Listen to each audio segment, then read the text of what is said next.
Imagine a shadow in the sky, a silhouette so perfect and menacing that it defines the very meaning of air superiority.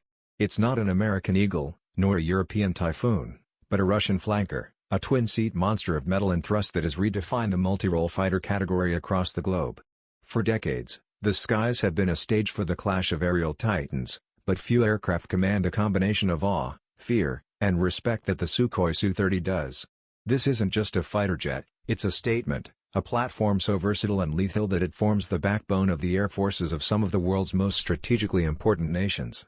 From its incredible supermaneuverability, capable of defying the laws of physics, to its heavy payload capacity that turns it into a devastating strike aircraft, the Su-30 is a machine built for domination, a true airborne atlas of power.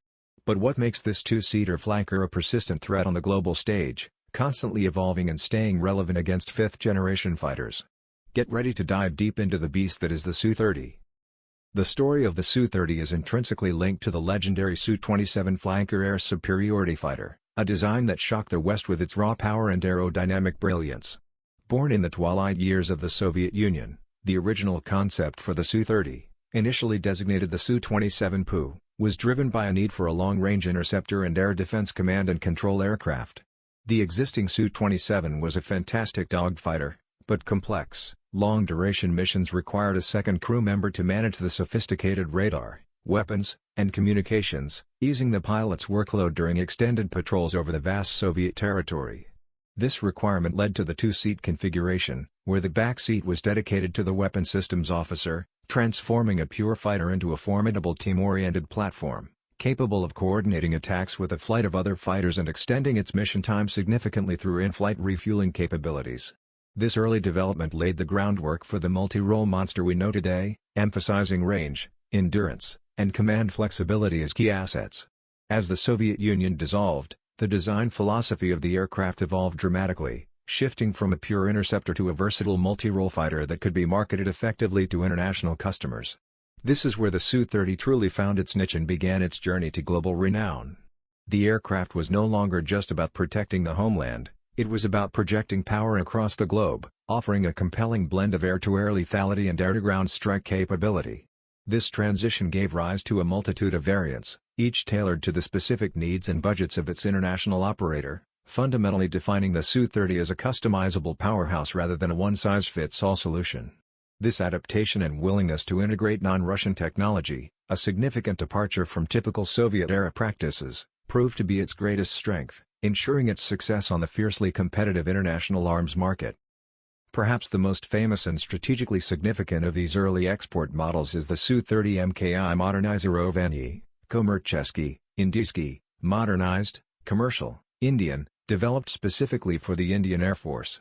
This variant was a game-changer, introducing several key technological advancements that propelled the flanker design into the 4+ generation category and beyond. The MKI was the first flanker derivative to incorporate canards, the small forward wings near the cockpit, which enhance pitch control and significantly improve maneuverability, particularly at high angles of attack. Even more crucially, it pioneered the integration of thrust vectoring control (TVC), using powerful AL-31FP engines whose nozzles could swivel independently. This combination of canards and TVC allows the Su-30 MKI to perform incredible, seemingly physics-defying maneuvers like the Pugachev's Cobra, where the aircraft pitches up to a near vertical angle and then smoothly returns to level flight without significant loss of altitude, an ability that can be devastating in a close-quarters dogfight. The Su-30's raw performance figures speak for themselves, justifying its reputation as a heavyweight contender. The aircraft is enormous, stretching over 21 meters in length and boasting a substantial wingspan, allowing it to carry a massive internal fuel load of nearly 10,000 kilograms, giving it an unrefueled range of well over 3,000 kilometers. With in-flight refueling, this range can be extended to nearly 8,000 kilometers, making it a true strategic asset capable of deep penetration missions. Powering this behemoth are two powerful turbofan engines, typically variations of the Saturn/Lilka AL-31, which deliver a combined afterburning thrust of over 25,000 kilograms, pushing the Su-30 to a top speed of Mach 2.0 or higher at altitude. This potent combination of range and speed ensures the flanker can quickly reach distant patrol areas or strike deep into enemy territory with a significant payload. Speaking of payload, the Su-30 is a true bomb truck, featuring up to 12 hardpoints spread across its wings and fuselage, capable of carrying up to 8,000 kilograms of ordnance. This massive weapon loadout is where the multi-role designation truly shines. In the air-to-air role, it can be armed with a terrifying arsenal, including the long-range R-27AA-10 Alamo series, the medium-range R-77AA-12 Vator, which is Russia's answer to the American MRAM, and the highly agile, helmet-sight-cued R-73AA-11 Archer for close-in combat. For the air-to-ground mission, the Su-30 can deliver precision-guided munitions like the KH-29 series of missiles, the long-range KH-59 cruise missile, and the KH-31 anti-radiation or anti-ship missile, along with a variety of laser and satellite-guided bombs, making it an equal threat to both surface and aerial targets. This duality is a key reason why it remains so popular among air forces that require versatility. Crucial to the Su-30's multi-role capabilities is its advanced avionics suite, which has seen continuous upgrades across its various international and domestic variants. A centerpiece of this suite is the powerful radar, which in many modern variants is the N011MBAR's passive electronically scanned array PESA radar. This radar system is a sophisticated piece of technology that can track multiple aerial targets simultaneously, typically up to 15, and engage several of them at once with R-77 missiles, even while maintaining simultaneous ground mapping and terrain-following modes for strike missions. Furthermore, many modern Su-30 variants, such as the Russian Air Force's Su-30SM and the upgraded MKI, incorporate advanced electronic warfare U and countermeasures ECM systems, making them highly resistant to enemy radar-guided attacks and capable of jamming adversary systems.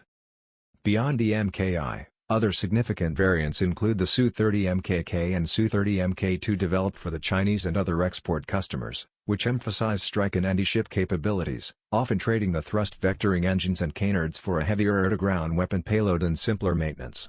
The most recent version for the Russian Air Force and Navy, the Su-30SM and Su-30SM2, brings the platform full circle, combining the best features of the Indian MKI, including the canards and TVC, with the latest Russian avionics, fire control systems, and expanded compatibility with new, longer-range missiles like the R-37M, ensuring the flanker derivative remains relevant well into the age of fifth-generation aircraft like the Su-57.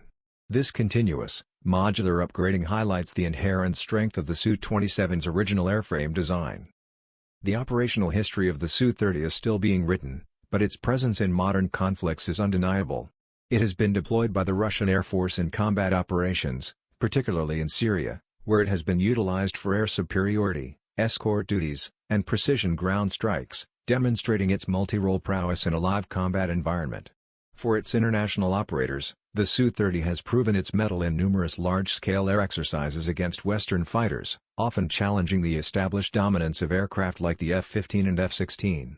Its high maneuverability at low speeds and ability to quickly acquire a missile lock with its helmet-mounted sight system has given pilots a significant edge in simulated dogfights, proving that raw kinematic performance can still be a decisive factor against more stealth-focused designs.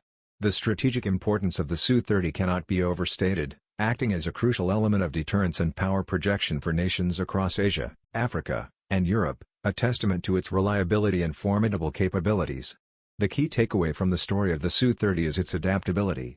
Sukhoi did not just build a new plane, they built a scalable ecosystem around the flanker airframe, allowing customers to integrate their own choice of subsystems, including French and Israeli avionics, as seen on the MKI. This flexibility and integration, coupled with a performance envelope that rivals and sometimes exceeds its Western contemporaries, has made it an exceptionally successful export product, ensuring it remains in production and continuous development decades after its initial concept. It is a shining example of how a robust, well-designed airframe can evolve to meet modern threats, defying obsolescence through continuous technological insertion, including new sensors, electronic countermeasures, and cutting-edge weapons systems. The legacy of the Su-30 is far from over. As aerospace technology continues to advance, the flanker family, and the Su-30 in particular, will continue to receive upgrades, integrating AI-enhanced mission systems, networking capabilities, and even more potent long-range standoff weapons. The sheer size and power of the platform ensure that it has the capacity to carry future systems and heavy external loads that smaller, stealth-focused fighters simply cannot manage. This inherent capacity for growth ensures that the twin-seat flanker will be a dominant force in the skies for decades to come, continuing its role as a versatile and devastating weapon of air power. It is a reminder that in the volatile world of military aviation, brute force, incredible range, and uncompromising maneuverability still hold significant weight. Now that you've glimpsed the sheer power and history of the Sukhoi Su-30, we want to hear from you. Which of the Su-30's incredible features, its thrust vectoring, its massive payload, or its long-range radar, do you think makes it the most formidable fighter in the sky today? Drop a comment below and share your thoughts. And if you want to keep exploring the globe's most dominant aerial machines and stay up to date with all the latest Airborne Atlas content, make sure you like this video, hit that subscribe button, and ring the notification bell so you don't miss our next deep dive into the world of aviation. We're charting the course through the stratosphere, and you don't want to be left on the runway.